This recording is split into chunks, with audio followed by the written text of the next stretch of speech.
Bismillahirrahmanirrahim. Alhamdulillah wassalatu wassalamu ala Rasulillah. Assalamualaikum warahmatullahi wabarakatuh.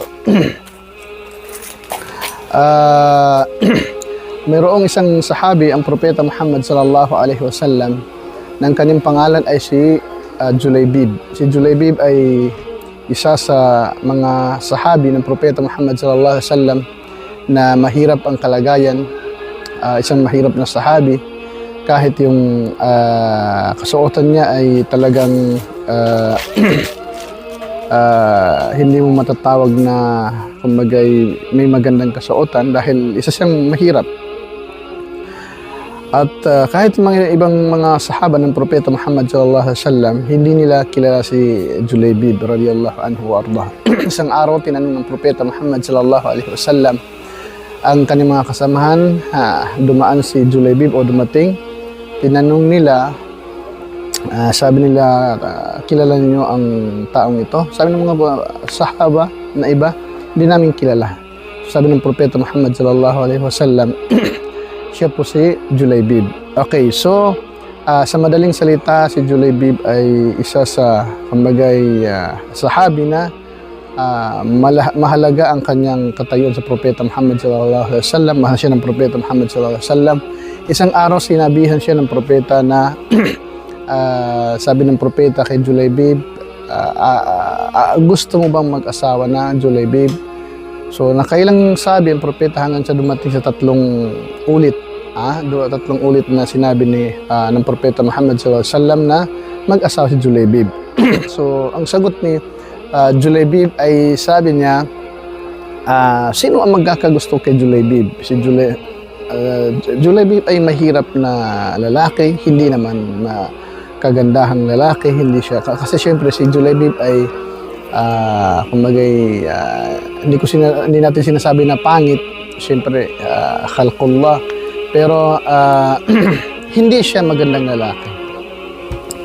So, ibig sabihin ni Julaybib, sino ba magkakagusto sa kanya? So, sa isang riwaya, inutusan siya ng propeta Muhammad sallallahu alaihi wasallam na pumunta sa isang pamilya ng Ansar para mag-asawa, mag-khitbah, manhikan. Sa isang riwaya, mismo ang propeta Muhammad sallallahu alaihi wasallam ang namanhikan para sa kanya. So, nung marinig nung tatay nung lalaki na si Julaybib ang may gustong magpakasal sa kanilang anak, ay kumbagay parang nagulat siya at hindi siya makapagsalita. Kasi syempre, kilala si Julaybib na mahirap o hindi kilala, kumbagay hindi tanyag, hindi malaking tao na hindi katulad ng ibang mga sahabi na tanyag, sikat, may pera. Okay. So sabi ng tatay ng babae, sabi niya, hatta astashira ummaha. Kumbagay, nais ko munang sabihin at tanungin ang kanyang nanay. So nung marinig ng nanay, ay sabi ng nanay, paano natin ipapakasal si Julaybib sa ating anak na babae? Ang ating anak ay magandang katayuan, maganda. Si Julaybib walang pera, hindi namang magandang lalaki. So sa madaling salita, yung nanay at saka tatay umayaw kay Julaybib. Pero nung marinig nung batang babae or yung babaeng gustong pakasalan ni Julaybib na ang babaeng ito ay may takot sa Panginoong Allah, sa Allah subhanahu wa ta'ala, sabi niya, atarudduna ala Rasulillah sallallahu alaihi wasallam o kamakal. Sabi niya, tinatanggihan ba ninyo ang kautusan ng propeta Muhammad sallallahu alaihi wasallam na mamanhikan si Julaybib? Tinatanggihan ba ninyo ang kagustuhan, ang utos ng propeta Muhammad sallallahu alaihi wasallam? So, kumbaga, doon sa batang babae, okay lang sa kanya. At sabi niya, hindi ako, kumbaga, nasa mabuting kamay ako kung as long as ang propeta Muhammad sallallahu alaihi wasallam ang naggaranti at nagsabi na ipapakasal sa akin si Julaybib.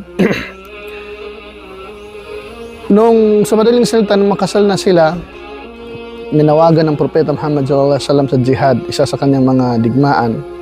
Ang hadith na ito ay matatagpuan sa Musnad ni Imam Ahmad at yung ibang bahagi ay nasa Sahih Muslim, kung di ako nagkakamali.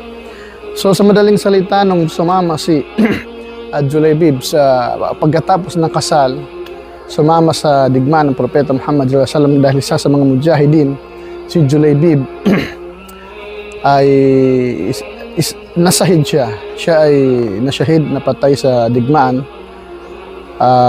Nung pagkatapos ng digmaan, tinanong ng Propeta Muhammad sallallahu alaihi wasallam ang mga sahaba. Sabi niya, meron ba kayong hinahanap? Meron ba kayong gustong makita? So sinabi ng mga sahaba, ako si ganito ganyan, gusto, hinahanap ko, nasan na siya? So ang propeta, pero sabi niya ako, inni afqidu Julaybiban, ako hinahanap ko si Julaybib. Allah Akbar. So nasabi sa Propeta Muhammad sallallahu alaihi wasallam na nandun si Julaybib na shahid. So nung nadatnan ng Propeta Muhammad sallallahu alaihi wasallam si Julaybib, kasama niya ang 7 musyrikin na kanyang napatay. Nakapatay siya ng 7, pagkatapos nung siya naman ang napatay na shahid. Sinabi ng Propeta Muhammad sallallahu alaihi wasallam na nakapatay siya ng 7 musyrikin at pagkatapos ay siya ay nasyahid. Ako ay mula sa kanya at siya ay mula sa akin. Ang mga Arabo kapag sinabing ganoon ay ibig sabihin mahalaga yung taong iyon. Allah Akbar. So yun yung buod ng kwento ni Julaybib radiyallahu anhu wa arda, na kung saan napakaraming aral na mapupulot sa kanyang talambuhay, sa kanyang buhay, sa kanyang kwento, tinalaki ng mga scholar. Isa sa mga mapupulot nating aral ay kumbaga, ang antas ng tao, ang basihan ay ang kanyang pananampalataya at ang kanyang pananampalataya at takot sa Allah, subhanahu wa ta'ala. Hindi sa kayamanan, hindi sa itsura. Tingnan niyo si Julaybib, kahit ganun siya, pero mahal siya ng Propeta Muhammad sallallahu alaihi wasallam. At